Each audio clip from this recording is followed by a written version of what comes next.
ang naranasan ng mga biktimang Pinoy at foreign nationals sa Myanmar.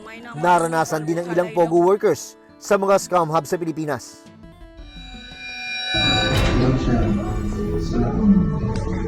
Sa cellphone video na ibinigay ng PAOK sa reporter's notebook, makikitang nakaluhod ang isang Chinese national. Hinawakan siya sa ulo at sinabunutan ng lalaking nakatayo. Ilang sandali pa, isilubsob at inapakan sa ulo ang Chinese. Inapak-apakan din siya sa balikat at likuran ng lalaki.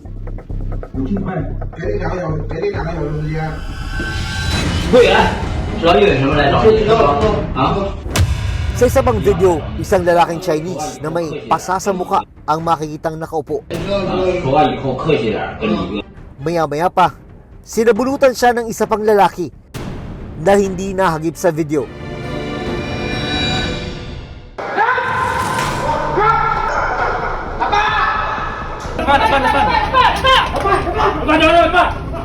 Dahil sa kabi-kabilang pagsalakay ng mga otoridad sa iligal na mga POGO, daang-daang foreign nationals ang naaresto.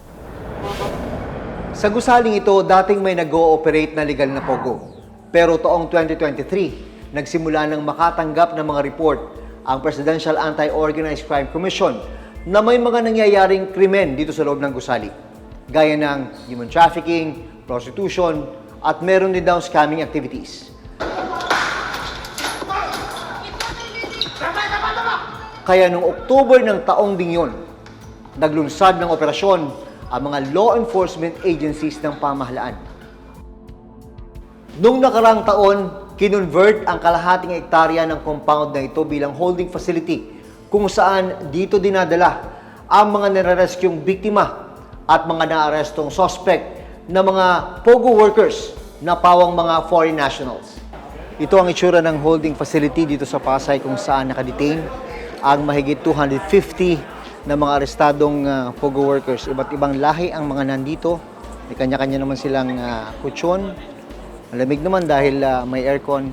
Ang gastos para mapanatili ang pasilidad na ito nuhugot mula sa budget ng Presidential Anti-Organized Crime Commission. Sabi ng PAOK, nagmula sa iba't ibang POGO ang mga dayuhang narito sa facility. Binubuo ng mga Chinese ang 75% sa mga detainee. Meron pang galing ng Banban, meron pang galing ng Porac, meron pa even yung galing ng Cebu, Lapu-Lapu City, iba't ibang probinsya. Karamihan dyan yung mga subject for deportation and others are mga respondents namin o yung mga complainants namin at yung iba naman mga witnesses. Abinado ang PAOK na dahil sa dami ng kanilang naaresto, may overcapacity na sa pasilidad. Yung normal, yung ideal, it can hold about siguro mga 500 to 600 detainees or yung mga nahuli natin sa mga POGO hubs. Now, it's about 920 yung nandyan namin. And talagang siksikan na. Doon na sila kumakain, doon na sila naliligo, doon na rin sila natutulog. That's why, pag may nagkasakit ng isa, naghahawa-hawa sila. Isa raw sa dahilan ng overcapacity na hindi madali ang pagproseso ng deportation o pagpapauwi sa mga dayuhan. May mga coordination tayong ginagawa, specifically with their embassies. Kaya lang hindi ganun kasi kadali pag-process. They have to undergo yung mga biometrics and we have to check on their clearances.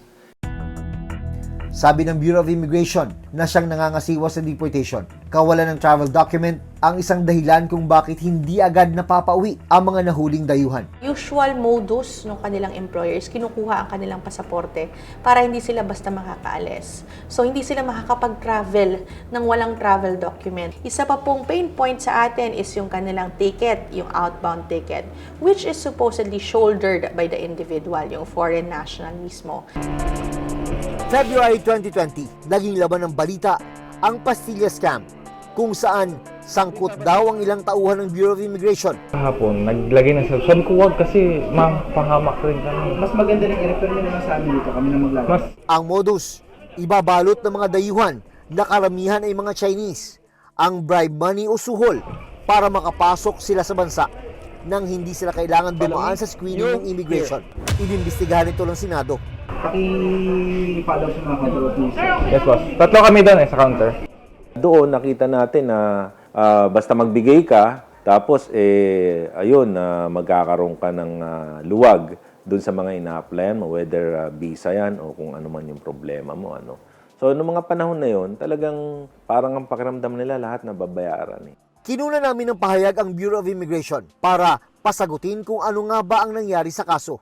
Mahigit sa 40 po sa kanila ay naalis po sa trabaho dito po sa Bureau of Immigration. Na-elevate po ito sa Department of Justice at nasampahan po ng appropriate na mga kaso, yung mga sinasabi po na involved sa DOJ as well as sa Ombudsman.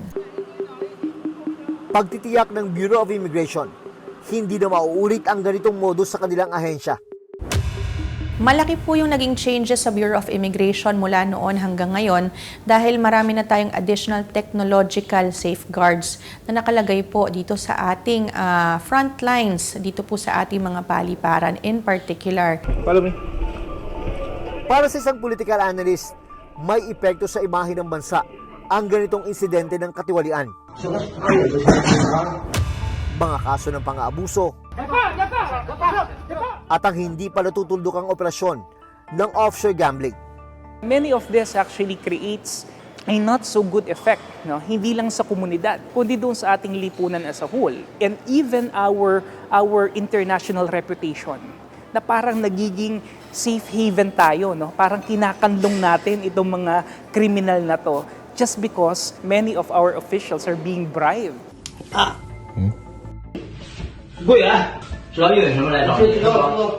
Mahalaga raw na maging mas mahigpit ang gobyerno para tuluyang matuldukan ang sangasangang problema at krimen na dulot ng mga scam hub.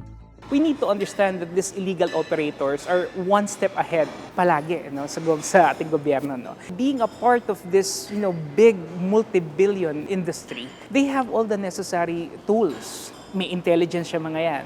Lahat ng mga ahensya ng pamahalaan na talagang mistake dito, dapat talaga all hands on deck sila dito sa problema na to.